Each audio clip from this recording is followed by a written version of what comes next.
Hi అండి, good morning అందరికీ. ఈరోజు వచ్చేసి అందరు ఎలా ఉన్నారండి? బాగున్నారా? నేను కూడా చాలా బాగున్నానండి. ఈరోజు వచ్చేసి బెండకాయ పులుసు అండి. పాన్ వేడెక్కింది, నూనె వేసుకోవాలండి. రైస్ పెట్టినాను కుక్కర్లో. మసాలా వేసేటప్పుడు చూపించలేదండి. కొబ్బరి, చింతపండు, ధనియా పొడి, కారపొడి, ఉప్పు, జీలకర్ర పొడి, అంతే అండి. వేరేమి మేము బెండకాయ పులుసుకి ఆంధ్ర స్టైల్ అంటే సూపర్గా ఉంటుంది. చూపిస్తాను ఎలా చేయాలనేసి. చూడండి, ఆనియన్, కరివేపాకు కట్ చేసుకున్నాను. ఇంకా పోపు దినుసులన్నీ రెడీ పెట్టుకుంటాను. నూనె ఫుల్ కాస్తుంది. ఆవాలు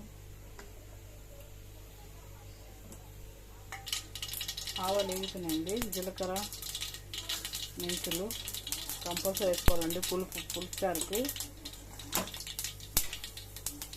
అంటే ఆనియన్, కరివేపాకు వేసుకున్నాను.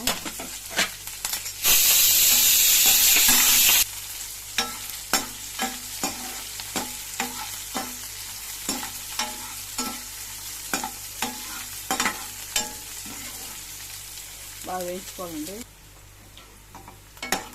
ఆనియన్స్ స్క్వేర్ కట్ చేసుకోవాలండి. చాలా చిన్నవి కాదు, మీడియంగా కట్ చేసుకోవాలి. పులుసు సార్లకంతా ఇట్లా కట్ చేసుకోవాలండి. సూపర్ టేస్ట్ ఉంటుందండి. ఐటమ్స్ తక్కువ చాలా, బట్ టేస్ట్ మాత్రం చాలా బాగుంటుంది. చింతపండు దాంట్లో మసాలాలు వేసి రుబ్బేస్తేనే బాగా కలిసిపోతుంది. టేస్ట్ బాగా కమ్మగా ఉంటుందండి. ఎక్కువ రోస్ట్ చేసుకోకూడదు, కొద్దిగా మీడియంగా రోస్ట్ చేసుకోవాలా. ఒక 2 minutes చూడండి, ఈ మెథడ్లో ఉండాలా. ఇప్పుడు కొద్దిగా పసుపు వేసుకోవాలన్నమాట. దీంట్లోనే బెండకాయలు ఎత్తేసారు.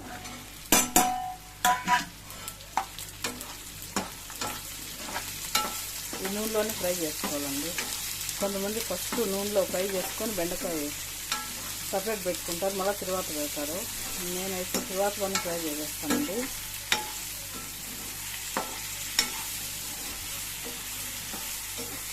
ఒక 2 minutes అట్లా ఫ్రై చేసుకోవాలా.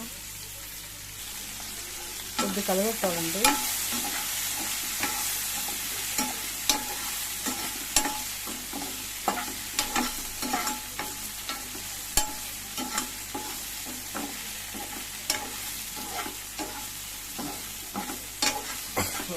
టూ మినిట్స్ పెట్టాను.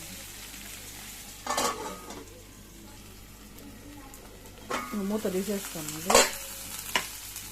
బాగా మగ్గిపోయినాయి. దీంట్లో మసాలా వేసేస్తానండి.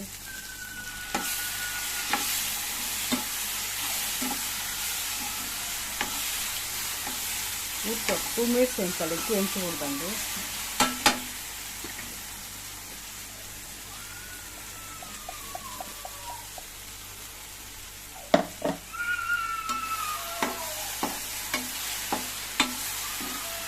పులుసు కూర కాబట్టి చికెన్కి అయితే ఎక్కువ వేయించాలి. చూడండి, మసాలా అంతా అయిపోయింది. ఎక్కువ వేయించకూడదండి. ఒక ఊరికి అట్లా పచ్చివాసన పోయేటట్టు నీళ్ళు వేసుకుంటాను. నన్ను మా చెల్లెలు కూతురండి కొట్టిందంట. అమ్మ ఏడుచుకొని వచ్చేసింది. కొడితే అసలు ఏడుచుకొని వచ్చేస్తుంది. పక్కలోనే కదా. ఉడకాలండి. ఇది కొద్దిగా గట్టి చిక్కపడాలన్నమాట. చాలా బాగుంటుందండి. టేస్టీగా సూపర్ ఉంటుంది. నాకు భలే ఇష్టం అండి. ఈ ఆడవాళ్ళకి అంతే కదా, పులుపు కూరలు అంటే ఎక్కువ ఇష్టం కదా.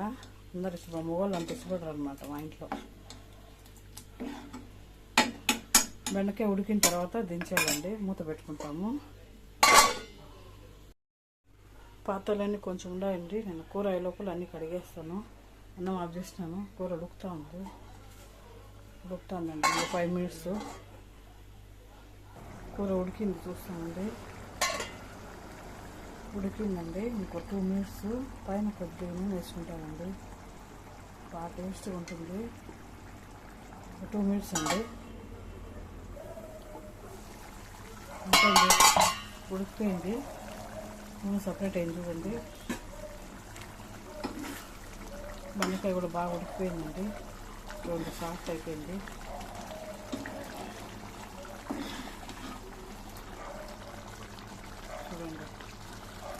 చూస్తా అంటే నోరు ఊపుతుందండి. సూపర్గా ఉందన్నమాట. ఉడుకుడు కన్నంలోకి నెయ్యి కూడా వేసుకుంటానండి నేను. కొంతమంది వేసుకోవాలి పులుసు కూరలకి, చాలా బాగుంటుందండి. సూపర్గా ఉంది. అయితే స్మెల్ కూడా గమ్మ గమ్మ గమ్మ అంటుంది.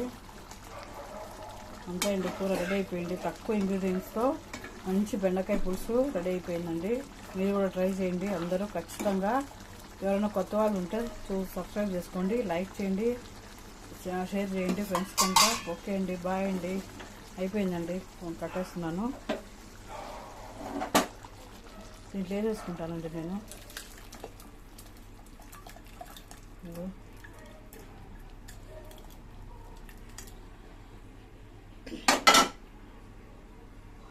ఓకే అండి, బెండకాయ పులుసు రెడీ.